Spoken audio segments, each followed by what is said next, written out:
মহানগৰীৰ চানমাৰীত ব্যাপক হাৰত পানীৰ অপচয় এফালে খোৱা পানীৰ বাবে হাহাকাৰ আনফালে পাইপ ফুটি অপচয় হৈছে হাজাৰ হাজাৰ লিটাৰ পানী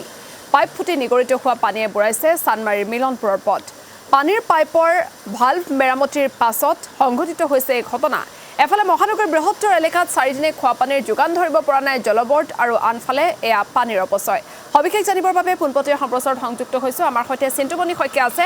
চিন্তুমণি শইকীয়া বিগত 4 দিনে গুৱাহাটী মহানগৰীৰ কেইবাটাও প্ৰান্তত খোৱা পানীৰ বাবে ৰাইজৰ হাহাকাৰ আৰু তাৰ পাছত চানমাৰীত এই দৃশ্য কি জনাব স্থানীয় ৰাইজৰ কি প্ৰতিক্ৰিয়া কাৰ ভুলৰ বাবে এনে ধৰণৰ ঘটনা বাৰে বাৰে সংঘটিত হয় নিশ্চয়কৈ আইচেংফা চাওক যে বিগত 4টা দিনে গুৱাহাটীৰ 28টাকৈ অঞ্চলত মানুহে খোৱা পানীৰ বাবে হাহাকাৰ কৰিবলগীয়া হৈছিলে জলবৰ্ডে এখন জাননী জাৰি কৰিছিলে আৰু সেই জাননীত উল্লেখ কৰিছিলে যে তেওঁলোকে পাইপ মেৰামতিৰ কাৰণে গুৱাহাটীৰ 28টাকৈ অঞ্চলত পানী যোগান ধৰিব নোৱাৰে 3টাকৈ দিনৰ বাবে 3টা দিন উকলি গ'ল 4টা দিন হ'ল 4টা দিনতো পানী যোগান ধৰিব নোৱাৰিলে ঠিক সেই সময়ছোৱাতে যেতিয়া মেৰামতি চলি আছে পাইপৰ সেই মেৰামতি চলি থকাৰ সময়ছোৱাতে চানমাৰী মিলনপুৰত যিটো পানীৰ ভালভ আছে সেই ভালভ মেৰামতি কৰি থকাৰ সময়ছোৱাতে আজি পুৱাতে সেই ভালভৰ পৰা পানী ওলাই আহে আৰু ওলাই অহাৰ পাছতে আপুনি এতিয়া চাব পাৰে সমগ্ৰ চানমাৰী অঞ্চলটোত এতিয়া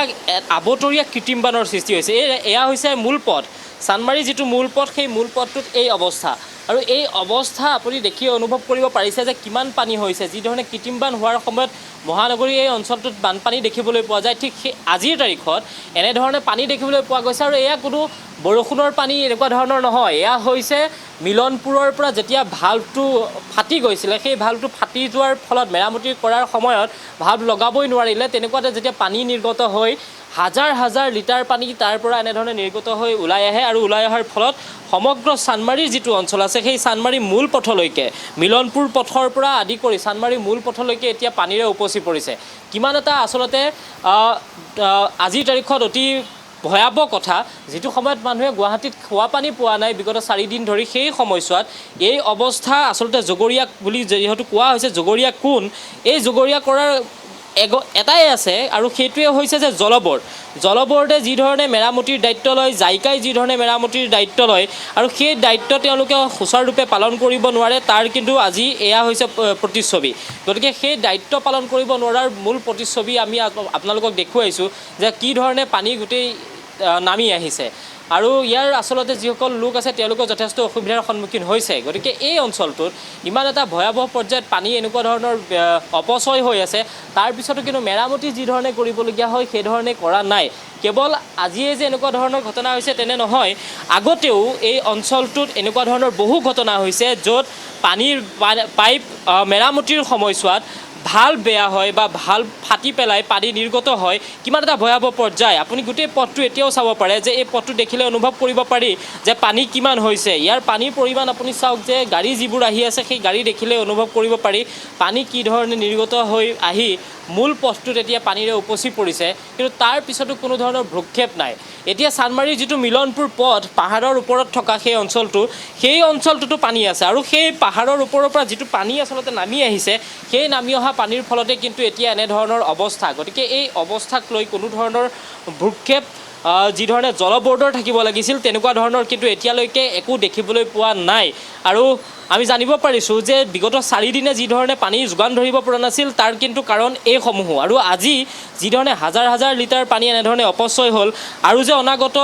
2-3 দিনলৈ পানী যে নাপাব মহানগৰীয়ে তেনেকুৱা ধৰণৰ এটা কিন্তু সম্ভাৱনা এতিয়া দেখিবলৈ পোৱা গৈছে গতিকে আৰু অনাগত দিনসমূহত মানুহে কেনেধৰণে পানী পাব বা নাপাব সেয়াও কিন্তু আজিৰ তাৰিখত ক'ব পৰা নাযায় যি ধৰণে 4 দিন পোৱা নাই হয়তো আৰু 2 দিন নাপালে 6 দিনলৈ মানুহে পানী নাপাব গতিকে এই পৰ্যায়ত কিমান এটা ভয়াবহ সমস্যা আৰু এই সমস্যা সমাধানৰ যিখন নাটক আচলতে বাৰে বাৰে ৰচিত হৈ আহিছে সেই নাটকখনৰ জৱনিকা কেতিয়া পৰিব তাৰ কোনো উত্তৰ আজিলৈকে নাই গতিকে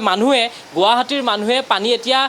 ক্ৰয় কৰাৰ ক্ষেত্ৰত 200 লিটাৰ পানী ক্ৰয় কৰিবৰ কাৰণে মানুহে বহু টকা খৰচ কৰিবলগীয়া হয় আৰু প্ৰতিদিনে মানুহক যিমান পানীৰ দৰকাৰ হয় সেই পানী তেওঁলোকে এতিয়া ক্ৰয় কৰিবলগীয়া হয় যি ধৰণে জলবৰ্ড আৰু জাইকাই কৈছিল যে সময়মতে তেওঁলোকে পানী যোগান ধৰিব কিন্তু সেই সময়মতে পানী এতিয়া কি পৰ্যায়ত আছে ইয়াত দেখিলে অনুভৱ কৰিব পাৰি গোটেই পথ চোৱা আপুনি চালে সেই কথাটো অনুভৱ হয় কৰিব পাৰিব নিশ্চয়কৈ চিন্তুমণি শইকীয়া আপুনি কোৱাৰ দৰে এইটো প্ৰথম ঘটনা নহয় মহানগৰীৰ বিভিন্ন প্ৰান্তত এনেধৰণে পানীৰ পাইপ ফুটি বিভিন্ন সময়ত মহানগৰীৰ ৰাজপথ প্লাবিত হৈ থাকে কিন্তু বাৰে বাৰে যে এনেধৰণৰ ঘটনাবোৰ সংঘটিত হৈ থাকে তাৰ পাছতো তেওঁলোকে মেৰামতি কৰাৰ সময়ছোৱাত যিসমূহ ব্যৱস্থা তেওঁলোকে আচলতে গ্ৰহণ কৰিব লাগে বা পানীৰ পাইপডাল নুফুটিবৰ কাৰণে যেনেধৰণৰ সাৱধানতা ল'ব লাগে সেইসমূহ তেওঁলোকে গ্ৰহণ নকৰে নেকি বাৰু মিউনিচিপালিটিৰ পানী পাই আছো জায়গাৰ পানী পায় নিশ্চয়কৈ আইচেংফা চাওক যে স্থানীয় লোকে সেই কথাটোৱে উল্লেখ কৰিছে যে জাইকাই যি ধৰণে পানী যোগান ধৰিব লাগিছিল তেওঁলোকে পানী সেইমতে পোৱা নাই আৰু আপুনি যিটো কথা উল্লেখ কৰিছে যে যি সময়ত আচলতে যি ধৰণে কাম কৰিব লাগে সেই সময়ত তেনেধৰণৰ কাম আচলতে নহয় গতিকে সেই কথাটোৰ কাৰণে আজিৰ তাৰিখতো মানুহে খোৱা পানীৰ কাৰণে হাহাকাৰ কৰি থাকিবলগীয়া হৈছে এতিয়া মানুহে এই পথটোৱে যাতায়াত কৰিবলৈ কিছু অসুবিধা পাইছে কাৰণ খোৱা পানী যি ধৰণে আচলতে মানুহে এই পানীখিনি যিখিনি ৰাস্তাত আজি পানী দেখিছে সেই পানীখিনি মানুহে ঘৰত পাব লাগিছিল ঘৰে ঘৰে যাব লাগিছিল কিন্তু সেই পানীখিনি মানুহে ঘৰে ঘৰে নাপায় এতিয়া ৰাস্তাত সেয়া পানী হৈছে আৰু মানুহে এটা কথা উল্লেখ কৰিছে যে যি সময়ত জাইকাই ঘৰে ঘৰে পানী যোগান ধৰিব লাগিছিল জাইকাই ইতিমধ্যে পানী যোগানৰ নামত ধন লৈছে মানুহৰ পৰা সেই ধনৰ বিনিময়ত কিন্তু জাইকাই পানী যোগান ধৰিব পৰাই নাছিল আৰু আজিও পানী যোগান ধৰিব নোৱাৰাৰ ফলশ্ৰুতিত এই অৱস্থা আৰু এই অৱস্থাৰ কাৰণে কিন্তু একমাত্ৰ জগৰীয়া জলবোৰ্ড আৰু জলবোৰ্ডৰ অধীনত যিসমূহ আচলতে বিভাগ আছে জলবোৰ্ডৰ অধীনত যিসমূহে কাম কৰি আছে জাইকাই হওক বা অন্যান্য যিসমূহ প্ৰজেক্ট আছে সেই প্ৰজেক্টসমূহ কিন্তু জগৰীয়া কাৰণ তেওঁলোকে মেৰামতি কৰাৰ সময়ছোৱাত যি ধৰণে মেৰামতি কৰিব লাগিছিল সেই ধৰণে মেৰামতি কৰিব পৰা নাই আৰু সেই কথাটোৰ কাৰণে আজিৰ তাৰিখতো এনেকুৱা ধৰণৰ অৱস্থা হৈ আছে মানুহে কি ধৰণে আচলতে কেনেধৰণে আগবাঢ়ি যাব বা কেনেধৰণে মানুহে এই কামবোৰ সুচাৰুৰূপে কৰিব তাৰ কিন্তু উত্তৰ আজিৰ তাৰিখলৈকে নাই গতিকে আইচেংফা এটা কথা ক'ব পাৰি যে মানুহে খোৱা পানীৰ সংকটৰ যিটো সমস্যা গুৱাহাটীত ভুগি আছিলে সেই সমস্যা আৰু অনাগত বহুত দিনলৈ ভুগি থাকিব কাৰণ এনেকুৱাই যদি হৈ থাকে তেতিয়াহ'লে মানুহে তাৰ উত্তৰ কোনো ধৰণৰ নাপাব গতিকে এই উত্তৰ বিচাৰি মানুহে যিমান প্ৰতিবাদ কৰক যিমান হাহাকাৰ কৰক তাৰ পিছতো কিন্তু কোনো ধৰণৰ ব্যৱস্থা আজিলৈকে নহ'ল আৰু এয়া যে হ'ব তাক এতিয়া আজিৰ তাৰিখত ক'ব পৰা নাযায় গতিকে এয়া হৈছে ভয়ংকৰ এটা হয় নিশ্চয়কৈ চিন্তুমণি শইকীয়া আপোনাক এই মুহূৰ্তত ধন্যবাদ জ্ঞাপন কৰিছোঁ